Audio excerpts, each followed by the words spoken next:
하나님 말씀 사도행전 11장 19절부터 30절까지 교독하시겠습니다.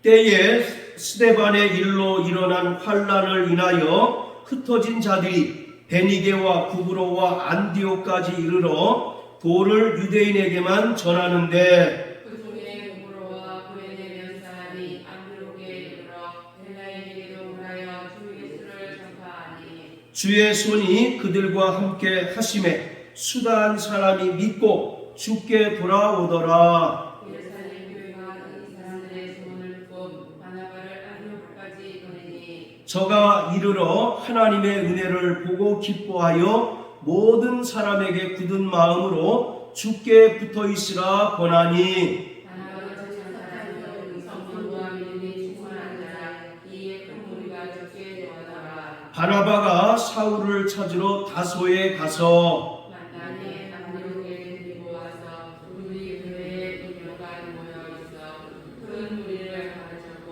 제자들이 안디옥에서 비로소 그리스도인이라 일컬음을 받게 되었더라. 그때에 선지자들이 예루살렘에서 안디옥에 이르니 그 중에 아가브라 하는 한 사람이 일어나 성령으로 말하되 천하가 크게 흉년되리라 하더니 글라우디오 때에 그렇게 되리라. 제자들이 각각 그 힘대로 유대에 사는 형제들에게 부조를 보내기로 작정하고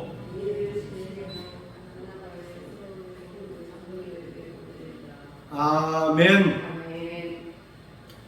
교회는 하나님의 사명에 헌신하고 하나님의 뜻을 이루기 위하여 성령으로 이 땅에 세워졌습니다.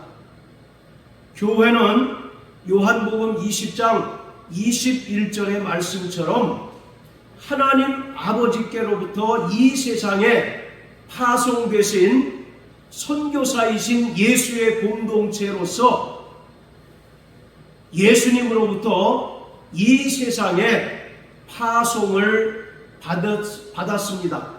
따라서 교회는 하나님 나라의 선교적 사명을 존재 목적으로 하는 공동체요, 그리스도의 몸으로서 성령의 역사를 통해서 하나님 나라의 복음을 이 세상에 전파해야 합니다.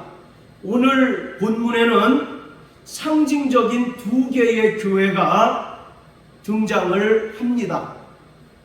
사도행전에 많은 교회들이 나타나 있지만 그 많은 교회들 중에 중요한 상징적인 의미를 띤 교회가 있는데 하나는 예루살렘 교회고 또 하나는 안디옥 교회입니다.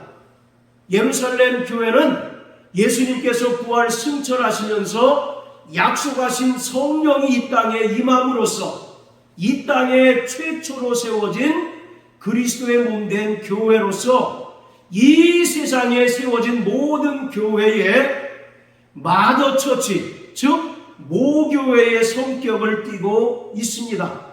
그리고 안디옥 교회는 최초의 이방인 교회로서 이방 선교의 전초 기지로 쓰임받았던 교회입니다. 그리고 이 안디옥 교회로부터 사도 바울은 파송을 받아서 수차례 선교 사역을 충실히 이행할 수 있었습니다.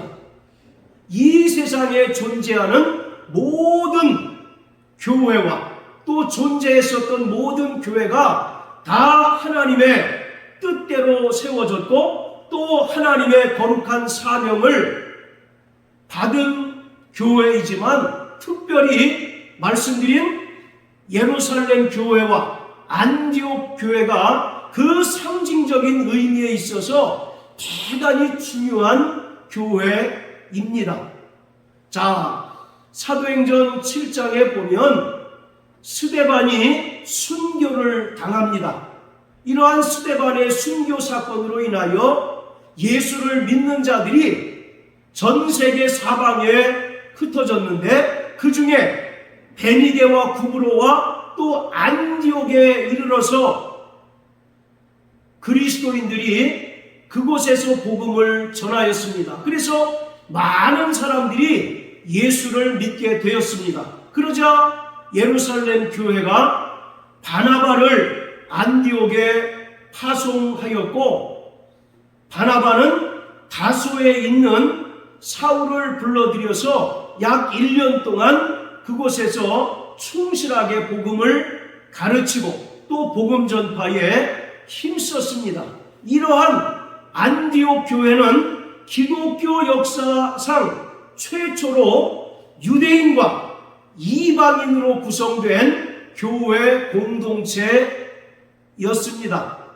안디옥이라고 하는 곳은 로마의 속주로서 당시에 로마와 알렉산드리아 그리고 세 번째로 큰 도시였습니다. 이 도시에는 유대인들도 많이 살았지만 전반적으로 헬라 문화가 지배하는 이방 지역으로서 안디옥 교회는 이 이방 지역인 안디옥에 세워진 최초의 이방인 교회였었고, 그리고 이방 선교의 전초 기지 역할을 했던 매우 중요한 교회였습니다. 이 안디옥 교회의 시작은 하나님 나라 관점에 있어서 대단히 중요한 의미를 띠고 있습니다. 이것은 교회가 유대인이든 이방인이든 그리스도 안에서 한 몸, 세 사람을 이룬다는 교회의 정체성을 분명하게 드러내준 중요한 교회이기 때문입니다. 자, 우리 에베소서 2장을 다 같이 보시겠습니다. 에베소서 2장, 자, 11절부터 22절까지 같이 읽겠습니다. 시작. 그러므로 생각하라. 너희는 그때에 육체로 이방인이요 손으로 육체 행한 할례당이라 칭하는 자들에게 무할례당이라 칭함을 받는 자들이라. 그때에 너희는 그리스도 밖에 있었고 이스라엘 나라 밖의 사람이라. 약속의 언약들에 대하여 외인이요 세상에서 소망이 없고 하나님도 없는 자이더니 이제는 전에 멀리 있던 너희가 그리스도 예수 안에서 그리스도의 피로 가까워졌느니라. 그는 우리의 화평이신지라. 둘로 하나를 만드사 중간에 막힌 담을 허시고 원수된 것 곧 의문에 속한 계명의 율법을 자기 육체로 폐하셨으니 이는 이 둘로 자기의 안에서 한 세 사람을 지어 화평하게 하시고 또 십자가로 이 둘을 한 몸으로 하나님과 화목하게 하려 하심이라. 원수된 것을 십자가로 소멸하시고 또 오셔서 먼데 있는 너희에게 평안을 전하고 가까운 데 있는 자들에게 평안을 전하셨으니 이는 저로 말미암아 우리 둘이 한 성령 안에서 아버지께 나아감을 얻게 하려 하심이라. 그러므로 이제부터 너희가 외인도 아니요 손도 아니요 오직 성도들과 동일한 시민이요 하나님의 권속이라. 너희는 사도들과 선지자들의 터 위에 세우심을 입은 자라. 그리스도 예수께서 친히 모퉁이 돌이 되셨느니라. 그의 안에서 건물마다 서로 연결하여 주 안에서 성전이 되어 가고 너희도 성령 안에서 하나님의 거하실 처소가 되기 위하여 예수 안에서 함께 지어져 가느니라. 아멘. 과거에는 이방인들이 손으로 육체에 행한 할례당이라 칭하는 자들에게는 무할례당이라 칭함을 받는 자들이었었고, 이스라엘 나라 밖의 사람이었고, 약속의 언약들에 대하여 외인이고 또 세상에 소망이 없고 하나님도 없는 자였다고 말합니다. 그런데 예수님께서 친히 십자가에 달려 죽으심으로 말미암아 이방인과 유대인 사이에 서로 원수된 것을 소멸하심으로 말미암아 이 둘로 한 몸을 이루게 하셨습니다. 자, 15절에 보면 원수된 것 곧 의문에 속한 계명의 율법을 자기 육체로 폐하셨으니 이는 이 둘로 자기의 안에서 한 세 사람을 지어 화평하게 하셨다라고 말합니다. 즉 예수님께서 십자가에 달려 죽으심으로써 율법을 폐하셨고 또 십자가에 달려 죽으심으로 말미암아 이 둘로, 여기서 이 둘이라고 하는 것은 유대인과 이방인을 말합니다. 과거에는 서로 원수되었던 유대인과 이방인들이 예수 그리스도의 십자가 대속 사건으로 말미암아 이 둘로 자기 안에서 한 세 사람을 지어 화평하게 하셨다라고 말합니다. 여기서 한 세 사람은 그리스도의 몸된 교회를 가리킵니다. 그리고 16절에도 또 십자가로 이 둘을 한 몸으로 하나님과 화목하게 하셨다라고 말합니다. 과거에는 이방인과 유대인들이 서로 불화하고 또 원수되었지만 예수님께서 십자가로 말미암아 이 둘이 누굽니까? 유대인과 이방인들을 한 몸으로 화목하게 하셨다라고 말하고 있어요. 바로 여기서 계속 몸이라고 하는 것을 강조하고 있는데 이 몸은 그리스도의 몸된 교회를 가리키고 있습니다. 자, 그래서 19절에 보면 그러므로 이제는 너희가, 여기서 너희는 이방인들을 가리킵니다. 너희가 외인도 아니고 손도 아니요 오직 성도들과 동일한 시민이요 하나님의 권속이 되었다라고 말씀합니다. 할렐루야. 자, 이처럼 이방인들은 과거에 하나님의 약속 밖에 있었던 사람이고 세상에 소망이 없었고 하나님 없던 자들이었지만 그리스도 예수로 말미암아 유대인들과 이제 한 세 사람을 지으셨고 또 한 몸이 되게 하셔서 누구든지 그리스도 예수 안에 들어오게 되면 하나님 나라의 시민권자요 또 하나님 나라의 백성이 되었다는 사실을 말하고 있습니다. 이처럼 이 안디옥 교회가 갖는 의미는 대단히 중요합니다. 바로 교회는 유대인이나 이방인의 차별이 없습니다. 누구든지 그리스도 예수 안에 들어오게 되면 한 몸을 이루게 되는데 그것이 성경에서 말하는 진정한 교회인 것입니다. 그것이 비로소 안디옥 교회로부터 안디옥 교회에 의해서 이루어지게 된 것을 오늘 사도행전 11장은 우리에게 분명하게 말씀해주고 있어요. 예루살렘 교회는 주로 유대인으로 구성된 교회인 반면에 이 안디옥 교회는 유대인들과 이방인으로 구성된 교회인 것입니다. 그래서 우리가 금방 읽은 에베소서 2장의 말씀처럼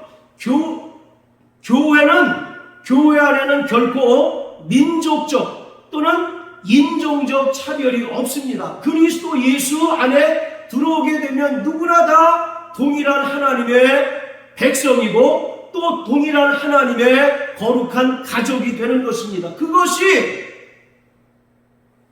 온전히 실현된 교회가 바로 안디옥 교회라는 것입니다. 자, 예루살렘 교회는 이 안디옥에도 복음이 증거되고 교회가 세워졌다는 소식을 듣고 바나바를 안디옥에 파송하였습니다. 바나바는 성령과 믿음이 충만한 자라고 말하고 있어요. 그리고 이 바나바는 다소에 있던 사울을 불러들여서 안디옥에서 약 1년 동안 철저하게 성도들을 복음으로 양육하고 또 하나님의 말씀을 전파합니다. 그래서 이 안디옥 교회에서 비로소 예수 믿는 자들을 그리스도인이라고 칭하게 되었습니다. 자, 사도행전 11장 26절 한 절만 다시 읽어봅니다.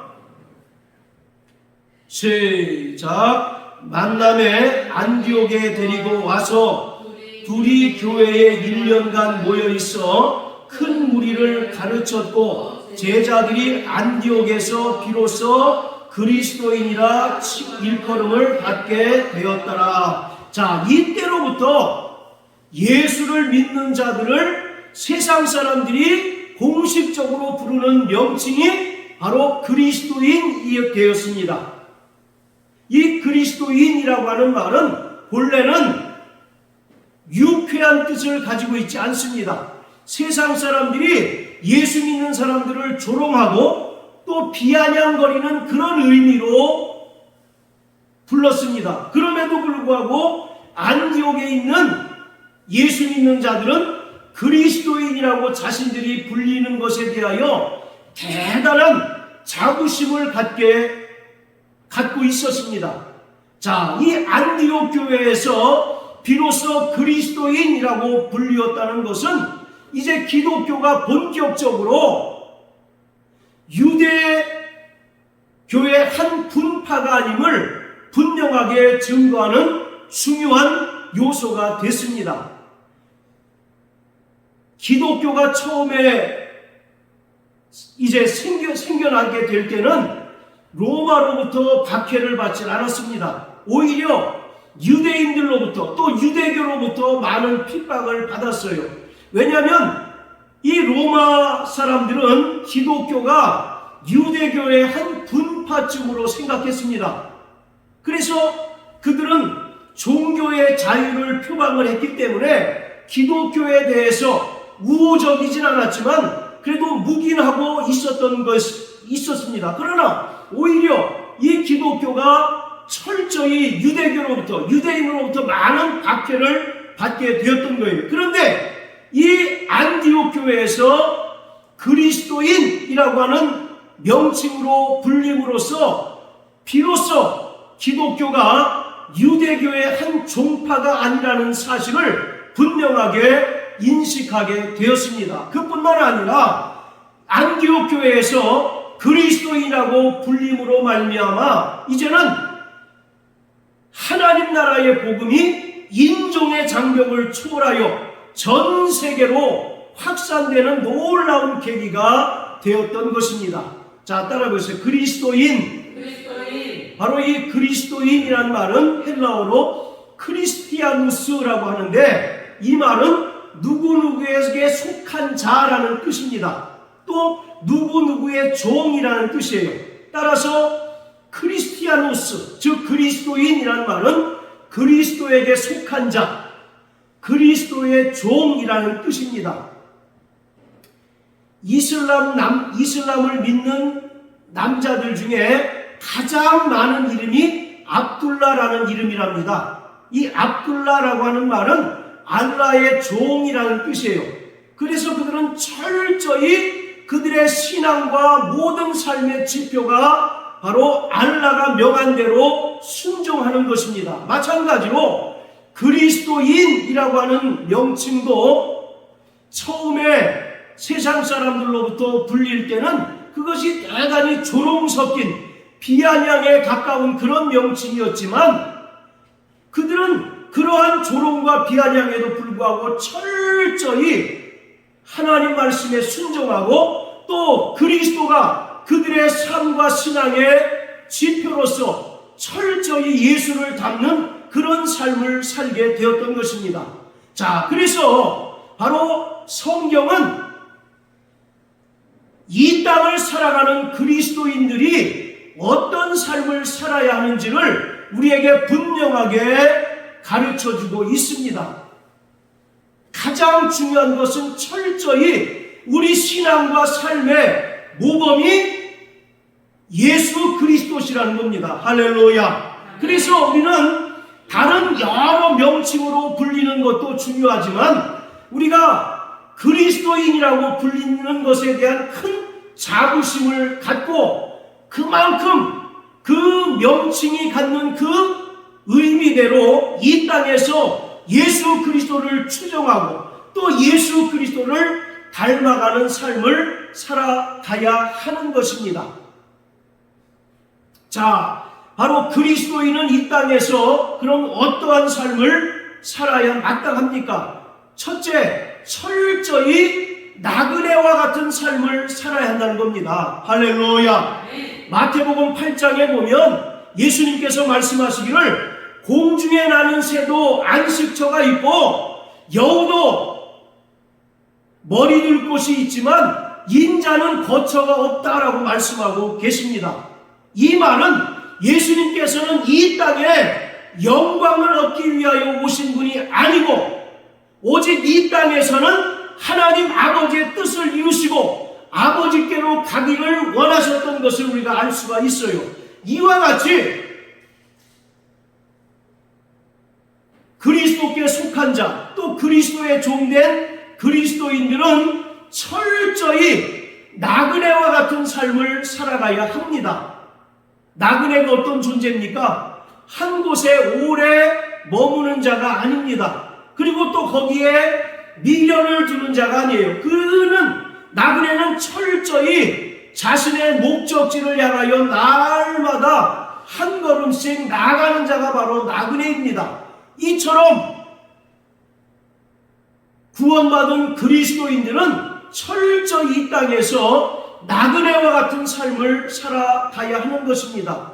이 땅에서 더 많은 것을 움켜쥐고 이 땅에서 더 많은 것을 소유하려고 혈안이 된 것이 아니라 오직 믿음의 주요 또 온전케 하시니 예수를 바라보고 예수님께서 이 땅에서 살아가신 그 삶의 모습이 우리의 삶을 통하여 그대로 재현되도록 그리스도를 닮아가고 또 그리스도의 종된 삶을 철저히 살아가는 자가 되어야 하는 것입니다. 자, 우리 히브리서 11장을 다 같이 보시겠습니다. 히브리서 11장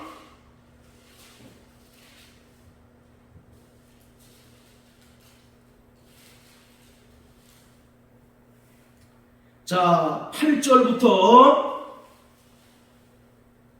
16절까지 읽겠습니다. 시작. 믿음으로 아브라함은 부르심을 받았을 때에 순종하여 장래 기업으로 받을 땅에 나아갈새 갈 바를 알지 못하고 나갔으며 믿음으로 저가 외방에 있는 것 같이 약속하신 땅에 우거하여 동일한 약속을 유업으로 함께 받은 이삭과 야곱으로 더불어 장막에 거하였으니 이는 하나님의 경영하시고 지으실 터가 있는 성을 바랐음이니라. 믿음으로 사라 자신도 나이 늙어 단산하였으나 잉태하는 힘을 얻었으니 이는 약속하신 이를 믿으신 줄 알미라. 이러므로 죽은 자와 방불한 한 사람으로 말미암아 하늘의 허다한 별과 또 해변의 무수한 모래와 같이 많이 생육하였느니라. 이 사람들은 다 믿음을 따라 죽었으며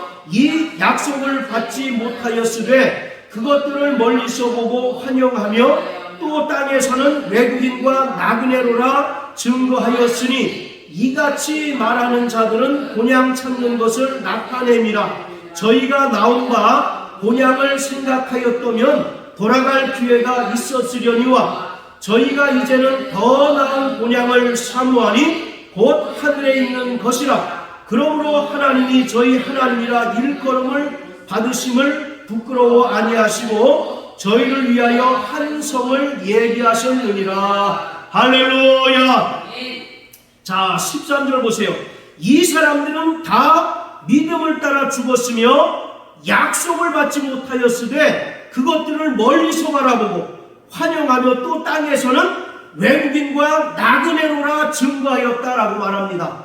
여기서 이 사람들은 히브리서 11장에 나오는 믿음의 선진 전체를 가리키기도 하지만 그 범위를 축소하면 아브라함과 이삭과 야곱을 가리킵니다. 아브라함과 야곱, 이삭은 철저히 이 땅에서 외국인과 나그네와 같은 삶을 살았다는 것을 말하고 있어요. 창세기 12장에 보면 하나님께서 아브라함을 부르십니다. 아브라함아, 너는 본토와 친척과 아비 집을 떠나 내가 너에게 지시할 알지 못하는 땅으로 가라고 명령하셨어요. 그때 아브라함은 즉시로 순종함으로써 하나님께서 지시하시는 그 땅으로 발걸음을 옮겼습니다. 그때로부터 아브라함은 철저히 이 세상에서 나그네와 외국인과 같은 삶을 살았던 것입니다. 여러분, 외국인과 나그네의 공통점이 뭡니까? 언젠가 떠날 사람이라는 뜻 아니겠습니까? 아무리 이 땅이 좋다 한들 여기는 자신의 본향이 아니고 자신이 사모하는 본향이 있기 때문에 이들은 이 땅에서 철저히 외국인과 나그네의 삶을 살았다고 말씀하고 있어요. 그러면서 16절에 뭐라고 얘기합니까? 저희가 이제는 더 나은 본향을 사모한다라고 말씀합니다. 이 땅에 있는 본향이 아니라 하늘에 있는 더 나은 본향을 향하여 저는 날마다 믿음으로 살았다라고 성경은 말씀하고 있습니다. 이처럼 그리스도께 속한 자, 또 그리스도의 종인 구원받은 그리스도인들은 철저히 나그네와 외국인과 같은 삶을 살아가야 합니다. 자, 또 베드로전서 2장을 다 같이 한번 보십니다. 베드로전서 2장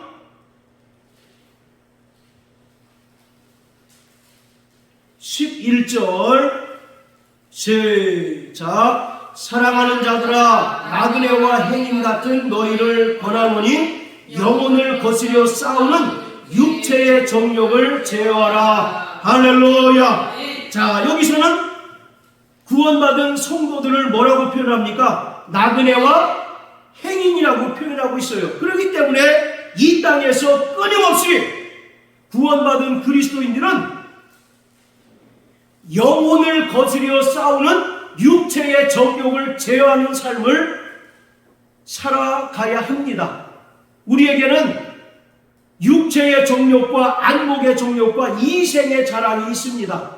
이것은 모두 하나님께로서 난 것이 아니라 이 세상에서 났기 때문에 육체의 정욕과 안목의 정욕과 이생의 자랑을 따라 살게 되면 이 세상과 함께 멸망을 당할 수밖에 없는 거예요. 그렇기 때문에 그리스도인들은 철저히 우리 안에 있는 육체의 정욕, 안목의 정욕, 이생의 자랑과 싸워 이기는 자가 되어야 합니다.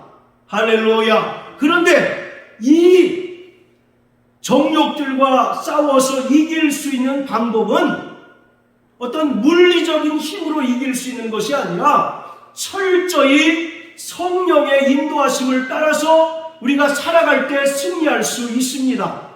로마서 8장 13절 14절에 보면 육신대로 살면 반드시 죽으려니와 영으로서 몸의 행실을 죽이면 살리니 하나님의 영으로 인도함을 받는 자가 하나님의 자녀라고 말씀하고 있어요. 그러면 날마다 성령 충만함으로 말미암아 성령으로 우리 안에 있는 육체의 정욕을 이기는 자 되시길 주의 이름으로 축원합니다. 할렐루야. 자, 그리고 그리스도인들은 두 번째 어떠한 삶을 살아야 할까? 철저히 장차 하나님께서 주실 그 하늘의 영광을 바라보며 사는 자가 되어야 합니다. 할렐루야. 바로 그러기 위하여서 이 땅에서는 철저히 십자가의 길을 가야 하고 또 십자가 고난을 통과하는 삶을 살아가야 합니다. 자, 우리 골로새서 3장을 다 같이 한번 보십니다. 골로새서 3장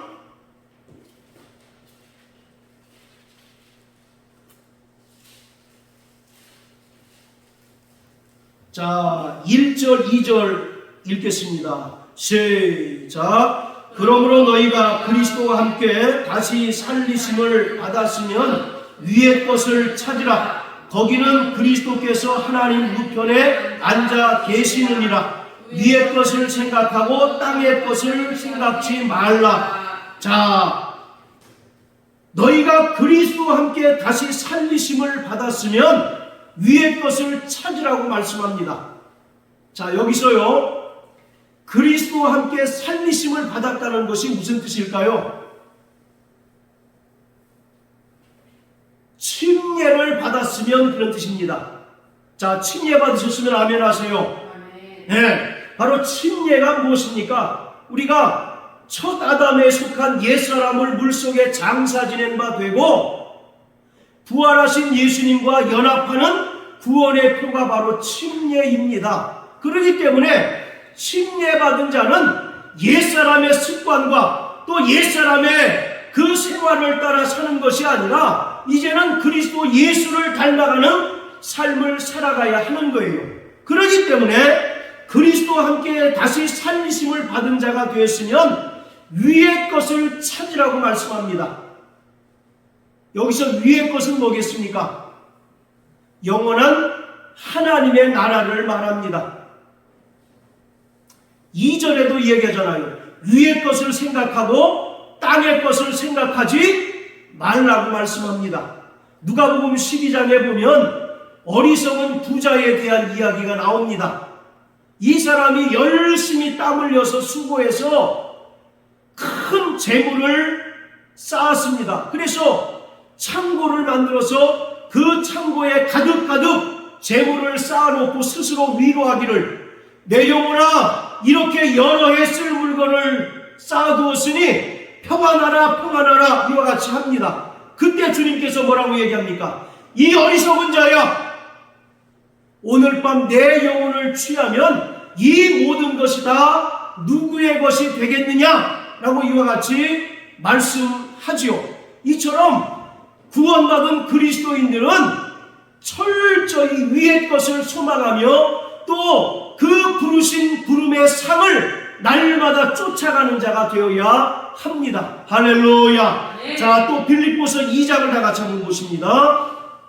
빌립보서 3장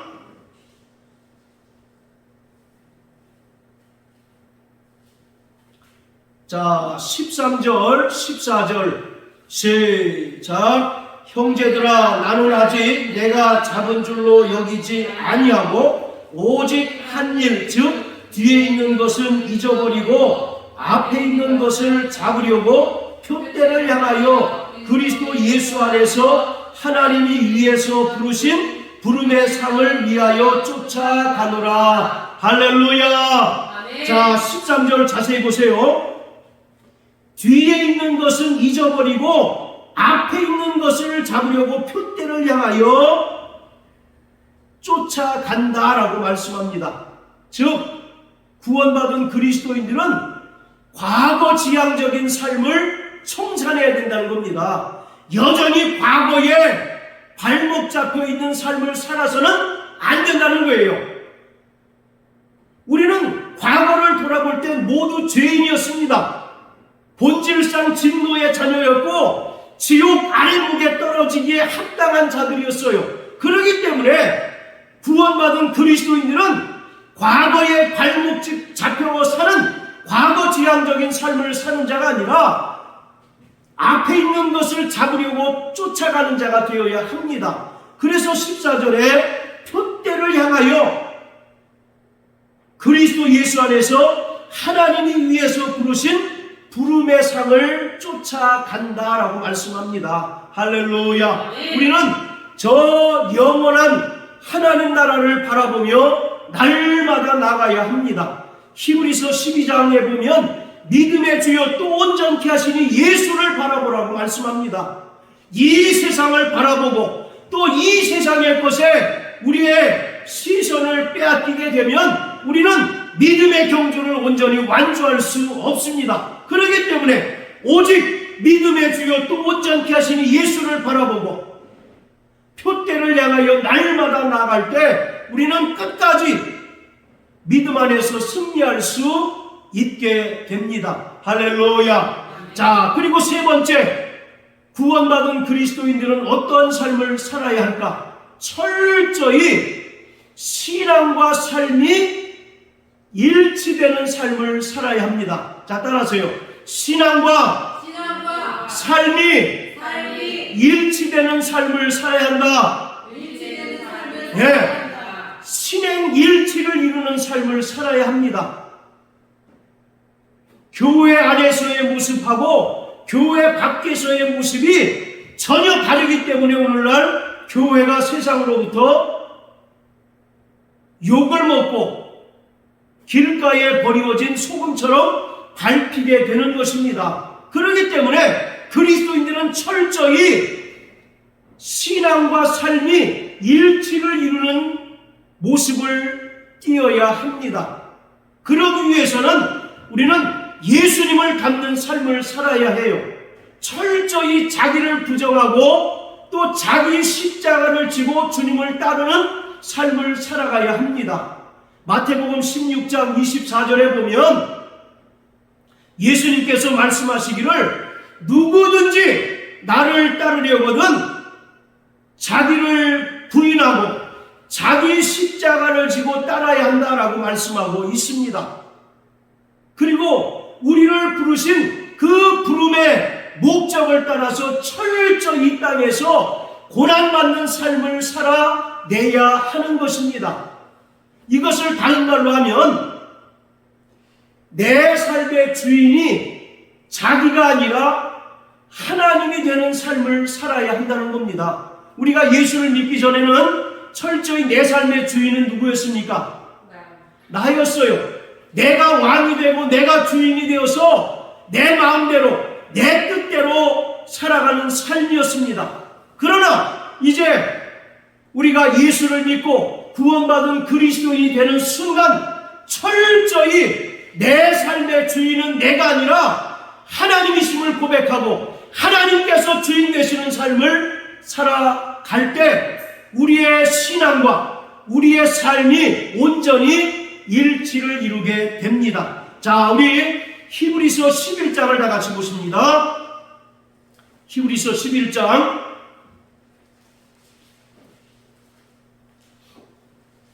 자, 1절 2절을 다 같이 읽겠습니다. 시작. 믿음은 바라는 것들의 실상이요 보지 못하는 것들의 증거니 선진들이 이로써 증거를 얻었느니라. 이 히브리서 11장을 일명 믿음장이라고 이야기하죠. 바로 믿음의 정의에 대해서 말하고 또 그 믿음을 따라 살아간 많은 믿음의 선진들에 대하여 기록하고 있습니다. 자, 그런데 1절과 2절에서 과연 이 믿음이라고 하는 것이 무엇이냐, 즉 하나님께서 기뻐하시는 믿음이 무엇이냐에 대해서 분명하게 말하고 있어요. 1절에 보면 믿음은 바라는 것들의 실상이고 보지 못하는 것들의 증거라고 말합니다. 이것을 사람들이 곡해를 해서 뭔가 간절히 바라고 이루어지기를 바라면 그 바람대로 이루어진다라고 하는 말씀으로 이 구절을 이해를 합니다. 그런데 히브리서 11장 1절은 그런 의미가 전혀 아닙니다. 여기서 믿음은 바라는 것들의 실상이라고 하는 것은 자기가 믿는 그 믿음이 자신의 삶을 통하여 실체적으로 나타나야 된다는 것을 말하고 있어요. 할렐루야. 내가 믿는 것이 자신의 삶을 통하여 실상으로 분명히 나타나야 한다는 것입니다. 그 믿음이 실상으로 나타나지 않으면 그 믿음은 죽은 믿음이라고 말씀하고 있는 거예요. 야고보서 2장에 보면 믿음은 행함과 함께 일하고 행함으로 말미암아 온전하여질 뿐만 아니라 믿음에 따른 행함이 없으면 그 믿음은 죽은 믿음이라고 야고보가 말하고 있는 것처럼 믿음은 바라는 것들의 실상이라고 하는 말은 우리가 믿고 바라는 것들이 우리의 삶을 통해서 그대로 실체화되고 실상으로 나타날 때 그것이 바로 하나님께서 기뻐하시는 믿음이 된다는 것입니다. 예를 들어서 우리는 다 하나님의 나라를 사모합니다. 할렐루야. 영원한 하나님의 나라에 들어가기를 힘쓰는 자예요. 그런데 말로는 그렇게 하고 또 그것을 믿는다고 하지만 여전히 우리가 삶 가운데 이 세상 것에 마음을 빼앗기고 이 세상에 썩어질 것에 우리가 마음을 두고 산다면 그 믿음이 온전한 믿음이겠습니까? 위선적인 믿음이겠습니까? 위선적인 믿음일 수밖에 없다는 거예요. 그러니까 그 마음에 품은 그 믿음이 그의 행위를 통해서 삶을 통해서 그대로 나타날 때 그것이 바로 하나님께서 기뻐하시는 믿음이라는 겁니다. 그래서 11장 6절에 보면 믿음이 없이는 하나님을 기쁘시게 할 수 없다고 말하고 있어요. 자, 그리고 2절에는 선진들이 이로써 증거를 얻었다라고 말하는데 여기서 증거를 얻었다는 말은 하나님께 인정을 받았다는 뜻입니다. 즉 하나님께 좋은 평판을 받았다는 뜻이에요. 히브리서 11장에 나오는 많은 믿음의 선진들, 믿음의 위인들이 다 하나님께 그 믿음으로 말미암아 기쁘심을 얻었다는 것입니다. 그들은 마음으로 믿는 것이 그들의 삶을 통하여 그대로 나타났기 때문에 하나님께 좋은 인정을 받았고 평판을 받았다는 것을 말하고 있는 것이에요. 할렐루야. 그렇기 때문에 구원받은 그리스도인들은 철저히 신앙과 삶이 일치를 이루어야 합니다. 즉 교회 안에서의 모습과 교회 밖에서의 모습이 달라서는 안 된다는 것입니다. 마치 교회에서는 천사의 모습을 띠고 있는 것처럼 보이지만 교회 밖을 나가면 언제 그랬냐는 듯이 여전히 불신자와 동일한 모습으로 산다면 그 믿음은 결코 하나님을 기쁘시게 할 수 있는 참 믿음이 될 수 없다는 것을 성경은 우리에게 말하고 있습니다. 그러므로 사랑하는 성도 여러분, 구원받은 그리스도인으로 사는 자가 되시길 주의 이름으로 축복합니다. 자, 그리스도인은 어떤 삶을 살아야 된다고요? 첫 번째, 철저하게 나그네의 삶을 살아야 합니다. 자, 따라하세요. 나 영혼아, 나그네의 삶을 살자. 자, 두 번째, 어떤 삶을 살아야 합니까? 장차 올 영광을 바라보는 믿음이 있어야 된다는 겁니다. 자, 따라하세요. 나 영혼아, 장차 올 영광을 바라보는 믿음으로 살자. 그리고 세 번째로는 믿음과 삶이 일치를 이루는 삶을 살아야 합니다. 신앙과 삶이 일치를 이루는 자가 되어야 하는 거예요. 바로 이 안디옥 교회 성도들은 그러한 삶을 살았다는 것입니다. 안디옥 교회 성도들은 세상 사람들로부터 조롱을 받습니다. 에이, 저 뭔가 나사가 빠진 사람처럼 자신들이 손해를 봐도 절대로 그것에 대하여 분노하지 않고 끝까지 참고 인내합니다. 그리고 여러 가지 고난을 받고 박해를 받아도 하나님을 생각하여 참는 자들이었어요. 그렇기 때문에 이 그리스도인이란 말은 처음에는 대단히 조롱의 의미가 담겨있는 그런 명칭이었습니다. 아, 저런 식으로 살아서는 어떻게 이 세상을 살아갈 수 있을까? 라고 하는 염려도 섞이고, 아, 저는 뭔가 저 사람은 나사가 하나 빠진 것 같아 라고 이와 같이 세상 사람들로부터 조롱과 비아냥을 받는 그런 이름이 그리스도인이었어요. 그럼에도 불구하고 안디옥 교회 성도들은 그 이름으로 불리우기를 기뻐하고 그 이름으로 불리우는 것에 대하여 자부심을 가지고 있었습니다. 할렐루야. 아멘. 오늘 여러분들에게는 그런 자부심이 있습니까? 세상에서는 전혀 불신자와 별반 다를 것이 없는 삶을 살다가 예배당에 오면 언제 그랬냐는 듯이 팔색조로 변하는 그런 모습으로 살아서는 결코 우리가 참 그리스도인이 될 수가 없는 것입니다. 할렐루야. 우리는 정말 주님께서 이 땅에서 세상 영광을 구하지 아니하고 오직 아버지의 뜻을 이루시기 위하여 철저히 십자가의 길을 가셨고 십자가 고난을 당하셔서 아버지의 뜻을 이루시고 또 부활 승천하셔서 하늘 영광을 얻으셨던 것처럼 우리는 이 땅에서 세상 영광을 구하거나 세상에 정말 이제 썩어질 것에 마음을 빼앗긴 자가 아니라 오직 믿음의 주요 또 온전케 하시니 예수를 바라보고 철저히 주님께서 기뻐하시는 신앙인의 삶을 살아갈 때 우리가 세상을 이길 수 있고 그러한 믿음을 통하여 하나님을 기쁘시게 할 수가 있는 것입니다. 히브리서 11장 6절에 믿음이 없이는 기쁘시게 못하나니 하나님께 나오는 자는 그가 살아계신 것과 자기를 찾는 자들에게 상 주시는 이심을 믿어야 한다라고 말씀하고 있습니다. 그러므로 참된 그리스도인의 삶을 살아가는 저와 여러분들 되시길 예수 이름으로 축복합니다. 할렐루야.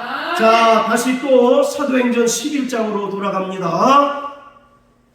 자, 27절부터 30절까지는 예루살렘 교회에